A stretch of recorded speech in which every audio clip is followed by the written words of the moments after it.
So if you ever gotten a piercing, you've definitely heard the term surgical steel. Sounds super safe, right? I mean, it has surgical right in the name. But what if I told you that for a fresh piercing, well, it's kind of like a metallurgical gamble.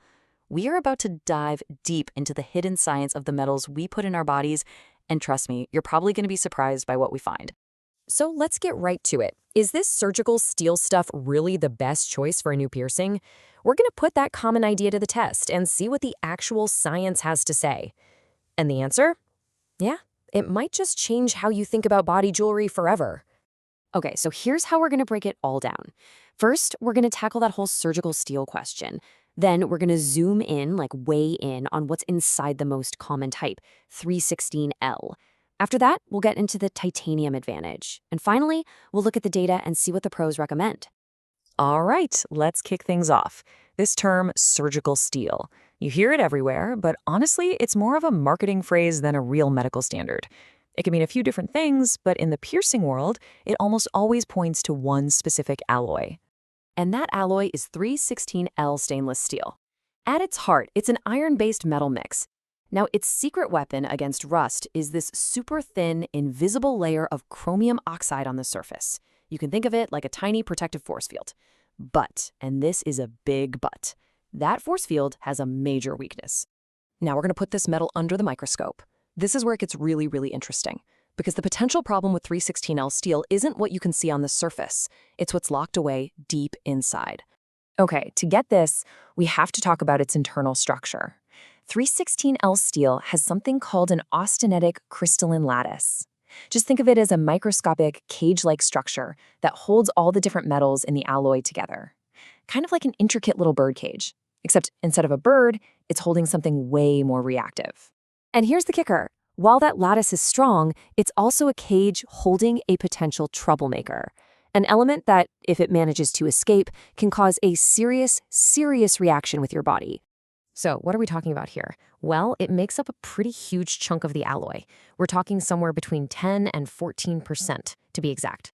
That number, that's nickel. And if you know anything about allergies, you know nickel is one of the most common skin sensitizers on the planet. It's the reason why cheap earrings can turn your skin green or cause a nasty, itchy rash. And there's a lot of it locked inside that so-called surgical steel. And listen, this is not a rare problem. It's estimated that a full 18% of people in North America already have a sensitivity to nickel. That's nearly 1 out of every 5 people who could have a bad reaction right off the bat. Okay, so how does this caged nickel actually become a problem? Well, it all goes back to that protective layer we talked about. Turns out, it's pretty fragile. Things like the salt in our sweat or the acidic environment inside a fresh wound, a fresh piercing, can actually break it down. When that protective layer gets damaged, nickel ions can literally leach out of the steel and right into your tissue. This can cause some nasty stuff like contact dermatitis, irritation. It can even make your body completely reject the piercing. And get this, studies show that the rate of nickel release can actually double when it's in contact with blood plasma, which is exactly the environment of a brand new piercing. Yikes! So with all these potential problems with steel, you gotta wonder, is there a better option? And the answer is a resounding yes.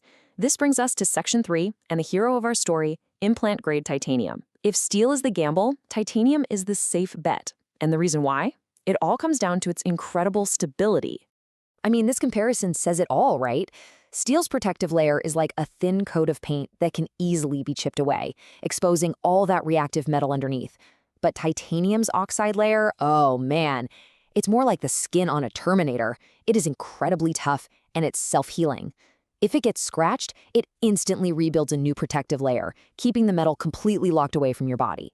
This amazing stability is what makes titanium biologically inert. That's the key phrase, and it's a total game changer. It means your body basically doesn't even know the metal is there. It doesn't react, it doesn't trigger an immune response, it just heals peacefully around it. This is exactly why this grade of titanium is used for things like surgical bone screws and hip replacements. It is the absolute gold standard for medical implants. All right, let's bring it all home in our final section. It's time to look at the cold, hard data and bring in an expert opinion to really nail this down. Whoa, just look at this. The visual on this chart tells the whole story, doesn't it? On the left, you've got 316L steel with that massive 10 to 14% nickel content. And on the right, ASTM F136 implant-grade titanium with less than 0.05%. I mean, for all practical purposes, it's nickel-free. The difference isn't just big, it's huge. And this table here breaks it down even more. The results are crystal clear. Nickel content? Not even a contest.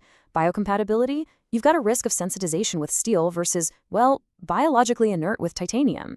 You can even see they're governed by different international standards for surgical implants, and titanium holds the higher grade for long-term internal use.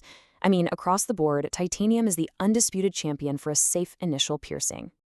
And if you're still not convinced, here is the final word from an expert in the field. Using 316L steel for the initial procedure is a metallurgical gamble. Wow, that's a powerful statement.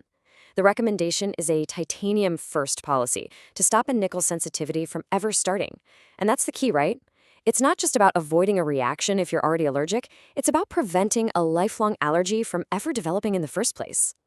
So here's the bottom line. While surgical steel might be perfectly fine for a piercing that's already fully healed, the science is clear. For a fresh one, it carries a risk that titanium simply doesn't. The choice, of course, is always yours, but now you've got the knowledge to make a truly informed one. So, now that you know the hidden science, what will you choose for your body?